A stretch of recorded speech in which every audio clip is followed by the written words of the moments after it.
Okay, today in this video, we're going to talk about selling your home direct.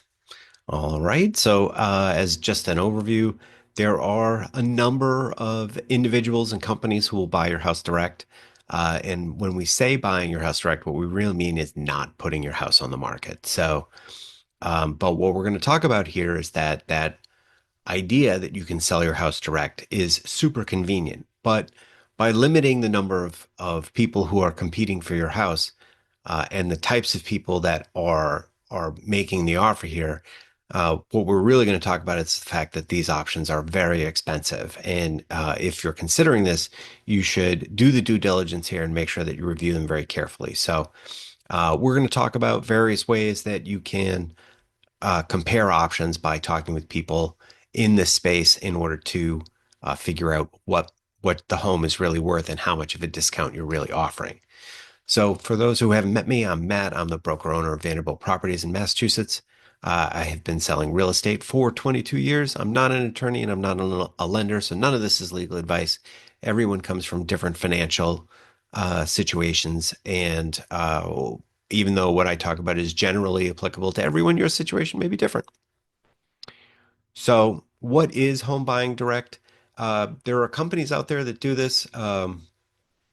One of them sounds like Closed Door. Um, but I can talk about one that went out of business. It was iBuying. So Zillow tried to set up this company, and what they would do is when they found out someone wanted to sell, they would reach out to them and offer to buy their house. And then they would buy the house, and then they would fix it up, and then they would sell it. So they would try to fix and flip it. Um, this was a disaster for Zillow. They lost over $1 billion in a very short period of time. And they realized when the market stopped going up that they were going to lose even more. So, by and large, they've unwound this. And it's because it's not super profitable if you're paying market rate for houses. I mean, ultimately, that's why iBuying didn't work. Most people who I suspect sold their house to iBuying from Zillow did it because Zillow was offering them more than what other people were telling them they could get. And of course, once Zillow figured out that they couldn't get what they expected to get because their formula, although impressive, is not accurate, um, they would lose money on the deal. So it's expensive to turn over a house. Um, but besides the large company, there are always individual investors. But investors, what we really mean here are professional people in the housing space who know how to buy low and sell high, right? Like, so that's what they're trying to do. And the emphasis there is on buying low. Like, you can only push a house's price so far up. It's generally very difficult to get more than what it's worth. Um, as a rule. So, but you can buy houses for less than they are worth if the seller is unaware of what their house might be worth. So the key elements of buying direct, and these are usually embodied in the pitches that you'll get, is that you can have a flexible closing. What it means is that they'll buy the house and rent it back to you, or you can find something else out and then call them up and say, I'm ready to close, and you can close a couple weeks. So, I mean, obviously that's very attractive. That's very different than a traditional sale where buyer and seller agree in advance on a certain close date, and it tends to be pretty sticky. It's not easy to move. Another element of buying direct is you don't have to do any prep work. Okay. Typically, they come around and do a cursory view of the property, but they understand that there are going to be some repairs that need to be done or some updates that need to be done. They don't look that close. And at the price they're usually paying, they don't have to. Like, they're anticipating that they're going to have to do some fixes. And then they also pitch that you don't need a real estate agent. And it's true, you don't. If you buy direct, you don't need a real estate agent. So you can save some of that commission. The problem is that's more than offset by how low you're selling the house.